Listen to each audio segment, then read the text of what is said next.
E aí, hoje irei fazer um vídeo. E se o regime militar nunca tivesse caído e durasse até hoje? Bem, tem vários tipos, tem um modo ruim, um modo bom e o modo fantástico. Eu irei fazer o modo, no meu ponto de vista. Se isso acontecesse falando, eu tô fazendo pra entretenimento. Não tô dizendo que era pra acontecer. E um mundo alternativo que vou falar agora. Falando que eu irei botar presidentes que eu acho que iriam se militar no regime e se candidatar. Então vamos começar.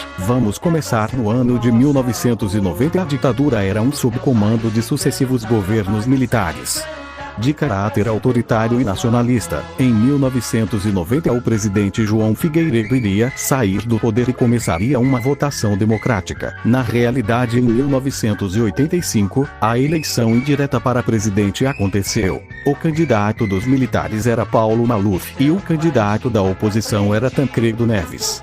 A eleição de Tancredo Neves e seu vice, José Sarney, colocou fim à ditadura militar e deu início a um novo período democrático na história brasileira.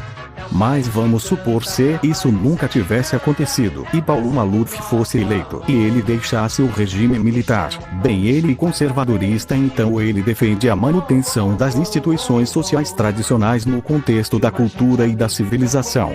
Ele começa a tomar decisões de conservadoristas, desempenhando uma função intemporal no desenvolvimento de uma sociedade livre e correspondente a uma exigência profunda e permanente da própria natureza humana. Paulo Maluf começaria também a tentar aumentar os impostos do Brasil, já que nessa época tava com instabilidade, tava rolando muita merda. Vamos supor que ele faça os investimentos também na estabilidade para tentar o Brasil se reerguer, mas como ele é um ladrão hoje em dia, pois ele fez lavagem de dinheiro, isso não daria muito certo e ele seria muito xingado pelos brasileiros. O Brasil seria meio desorganizado no governo dele. Os militares não seriam muito investidos, já que ele ligava mais para a tradição cultural. Bem, em 1994, ele decidiu sair do governo por causa que ele não aguentava tanta pressão. Acontece as eleições para ver quem será o próximo militar no poder. Vamos supor se Leonel Brizola fosse militar e ele fosse eleito.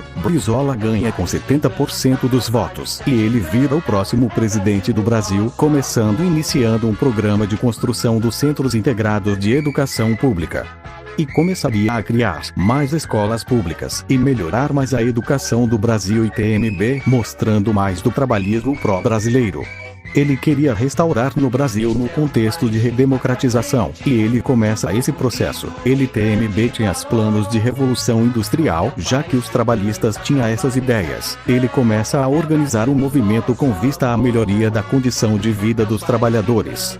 Ele consegue e o trabalho no Brasil tem um boost e a taxa de desempregados desce para 12%. O Brizola TMB começaria uns investimentos na modernização militar, começando a armar mais os soldados com ideias da União Soviética na modernização que o grande país tinha feito antes de cair, como os treinamentos em locais remotos e TMB. O melhoramento no porte seria feitos produções de tanques e o Brasil seria a 14ª potência bélica em 1996. Brizola era muito popular, o povo gostava dele, mas seu comando estava chegando ao fim. Brizola também começaria a fazer uma série de restauração política e o Brasil politicamente fica um pouco seguro. Brizola faz o Brasil crescer muito também na economia, com investimentos no produto bruto e nos recursos e TMB cargas. E o Brasil em 1998 era a 7ª maior economia. Em 2004 Brizola acaba falecendo vítima de um infarto agudo do miocárdio. Aí o Brasil teria o próximo presidente que é